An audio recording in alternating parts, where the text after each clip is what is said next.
आदाब, नमस्कार। मैं फैसल और आप देख रहे हैं नेशनल दस्तक। संसद में सभापति ओम बिरला के खिलाफ महाभियोग लाया जा सकता है। और क्यों लाया जा सकता है? क्योंकि उन पर आरोप है कि वो एक तरफा कार्रवाई करते हैं। उन पर आरोप है कि वो पार्लियामेंट को संघ की शाखा बनाकर कार्रवाई करवा रहे हैं। सोचिए, प्रधानमंत्री का संसद में ना आना और उसका डिफेंड करना ओम बिरला की तरफ से कि हमें इनपुट्स थे, हमारे पास खबरें थी कि प्रधानमंत्री पर कुछ भी हो सकता है उनके साथ, इसलिए उनको नहीं आने दिया गया। सोचिए, दूसरी तरफ अपोजिशन लगातार आरोप लगा रही है कि वो डरते हैं, जवाबदेही तय नहीं है उनकी, इसलिए सिर्फ बहानेबाजी ढूंढकर वो भागने की कोशिश कर रहे हैं।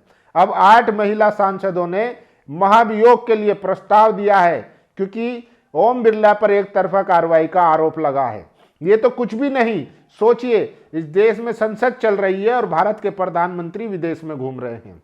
विपक्ष की तरफ से जब चाइना पर सवाल उठता है तो उसको उनके माइक को म्यूट कर दिया जाता है। राहुल गांधी लगातार सवाल उठा रहे हैं कि विपक्ष को बोलने ही नहीं दिया जा रहा है। ओम बिरला पर आरोप लग रहा है कि वो संघ की शाखा चला रहे हैं संसद में। सोचिए, और पीएम केयर फंड जो जनता का पैसा था उसको साफ साफ कह दिया गया है कि आप इस पर सवाल नहीं पूछ सकते हैं, आप देश की सुरक्षा पर सवाल नहीं पूछ सकते, आप जो जनता का पैसा है उस पर सवाल नहीं पूछ सकते, आप प्रधानमंत्री पर सवाल नहीं पूछ सकते। तो फिर क्या करें? संसद है किस लिए, किसके लिए वहां चर्चा होगी? सोचिए, तो क्या मजाक बना दिया गया है आज देश को और उसकी संसद को। सोचिए, इस पर लोग अपनी अपनी तीखी प्रतिक्रिया दे रहे हैं। ये देखिए, आलोक शर्मा है कांग्रेस के प्रवक्ता, उन्होंने कहा है ओम बिरला को लेकर कि संसद को संघ की शाखा समझ रहे हैं ओम बिरला। सोचिए, एक तरफा कार्रवाई करते हैं, संसद चलने नहीं देते हैं, विपक्ष के नेताओं को बोलने नहीं दिया जा रहा है, ये विपक्ष का आरोप है। और सोचिए, प्रियंका गांधी ने कहा है नरेंद्र मोदी की हिम्मत नहीं हुई सदन में आने की, इसलिए स्पीकर से सफाई दिलवा रहे हैं। सोचिए, कह दिया गया कि महिलाएं सांसद जो हैं वो प्रधानमंत्री पर हमला कर सकती हैं, उनको काट सकती हैं, दांतों से काट सकती हैं। जब सोचिए देश का प्रधानमंत्री संसद में सुरक्षित नहीं है तो फिर देश का क्या होगा सीमाओं पर। और यही बीजेपी के वो नेता हैं जो सांसद हैं, जब मनमोहन जी प्रधानमंत्री थे तो सदन में हंगामा करते थे, उनको बोलने तक नहीं दिया जाता था। और सोचिए, जनता का पैसा, अब उसको संसद में सवाल नहीं पूछ सकते उस पर। आप संसद में पीएम केयर फंड से जुड़े सवाल नहीं पूछे जा सकेंगे, पीएमओ ने लोकसभा सचिवालय से कहा। सोचिए, आपने पैसा दिया था किसी बंदे को ईमानदारी पर कि जनता कोरोना में जनता की बेहतरी के लिए काम आएगा, अब उसको निजी फंड बना दिया गया है।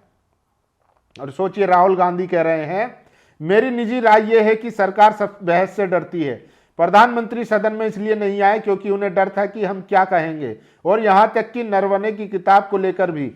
मेरा मानना है कि सरकार बजट पर बहस को लेकर भी चिंतित है क्योंकि अमेरिका के साथ हुए समझौते जैसे मुद्दे, ये कैसे हुआ, इसके परिणाम क्या है और हमारे किसानों पर इसका क्या प्रभाव पड़ेगा, उठाए जाएंगे। और सरकार नहीं चाहती कि इस पर चर्चा हो। विपक्ष के किसी भी सदस्य द्वारा प्रधानमंत्री पर हमला करने का कोई सवाल ही नहीं उठता।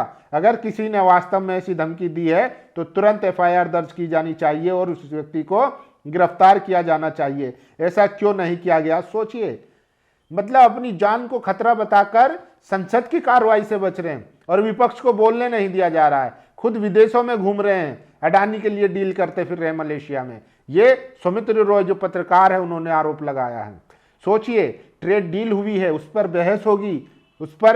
बहस होगी तो डील के सारे पॉइंट्स खुलेंगे, जनता को पता चलेगा, देश को पता चलेगा कि हमारे देश को कैसे गिरवी रख दिया गया है, इसीलिए बहाना बना दिया गया है। सोचिए, जिनके पास संसद में हमले के इनपुट्स हो सकते हैं, जानकारी हो सकती है, और ये वो लोग हैं जिनकी सरकार में पहलगाम हुआ, पुलवामा हुआ, दिल्ली बम ब्लास्ट हुआ, जहां पर कई लोग मर गए, अपनी जान गंवा दी, उनके इनपुट्स इनके पास नहीं आते हैं। लेकिन संसद में प्रधानमंत्री पर हमला होगा, इसके इनपुट्स आ जाते हैं। इसीलिए जो है राहुल गांधी, प्रियंका गांधी और तमाम विपक्ष के नेता आरोप लगा रहे हैं कि डरते हैं। और ये आरोप लगाए भी क्यों ना, आखिर किस बात का डर है? अभी वो आए थे संसद में, अपना एक तरफा बोल के चले गए, और उसमें भी सिर्फ हिंदू मुसलमान किया। उन्होंने कहने लगे कि इस देश में घुसपैठिए हैं जो भारत के लोगों के संसाधनों पर कब्जा करना चाहते हैं। उन जैसे लोगों का समर्थन कर रहा है विपक्ष। तो फिर आप क्या कर रहे हैं 12 साल से? सबसे बड़ा सवाल यही है। और सोचिए, पीएमओ ने लोकसभा सचिवालय को पीएम केयर फंड, पीएम राष्ट्रीय रिलीफ फंड और राष्ट्रीय रक्षा कोष से संबंधित सवालों पर रोक लगाने को कहा है। तो अब संसद भी सरकार से सवाल नहीं कर सकती कि हमारे लाखों करोड़ों रुपए कहां और कैसे खर्च हो रहे हैं। कमाल की बात है। सोचिए, संसद में जवाब नहीं देंगे, सड़क पर कोई सवाल करेगा तो उसको देशद्रोही बताकर यूएपीए लगाकर जेलों में डाल दिया जाएगा। तो फिर करें क्या करें? और आप जो है देश को गिरवी रख देंगे ट्रम्प की धमकी में आके। तो ये कई सारे आरोप जो है वो विपक्ष लगातार लगा रहा है। संसद में पीएम केयर फंड, पीएम राष्ट्रीय राहत कोष और राष्ट्रीय रक्षा कोष से जुड़े सवाल नहीं पूछे जा सकेंगे। ये निर्देश सीधे प्रधानमंत्री मोदी के कार्यालय ने लोकसभा सचिवालय को दिए हैं। पीएमओ ने लोकसभा सचिवालय से कहा है इस बात का खास ध्यान रखा जाए कि संसद में कोई भी सदस्य इन फंड्स पर सवाल न उठाए।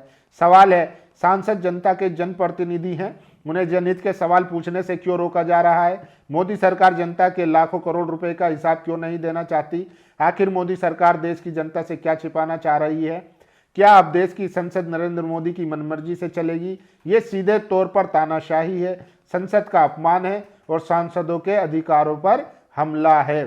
तो आप सोचिए कि आप अब निजी फंड के बारे में भी जानकारी नहीं ले सकते। सोचिए, ये तो वो हैं जो संसद में जानकारी देने से मना किया जा रहा है।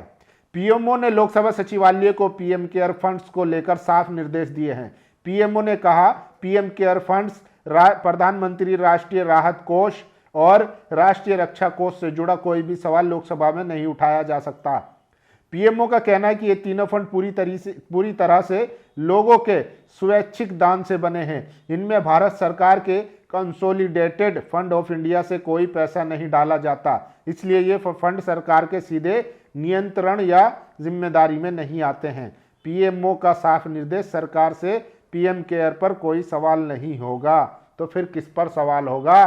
कहां सवाल होगा? कौन सवाल करेगा? सबसे बड़ा सवाल यही है। सड़क पर अगर आप सवाल करते हैं तो उनको देशद्रोही, हिंदू विरोधी बताकर जेलों में डाल दिया जाता है। संसद में मना कर दिया गया है कि आप सवाल नहीं कर सकते।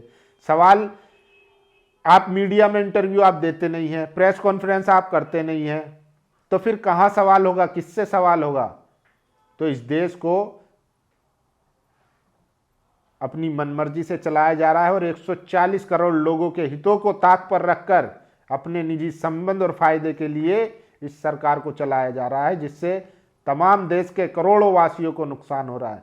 रोजगार की आज बात नहीं होती, अनएम्प्लॉयमेंट की आज बात नहीं होती, महंगाई पर आज बात नहीं होती।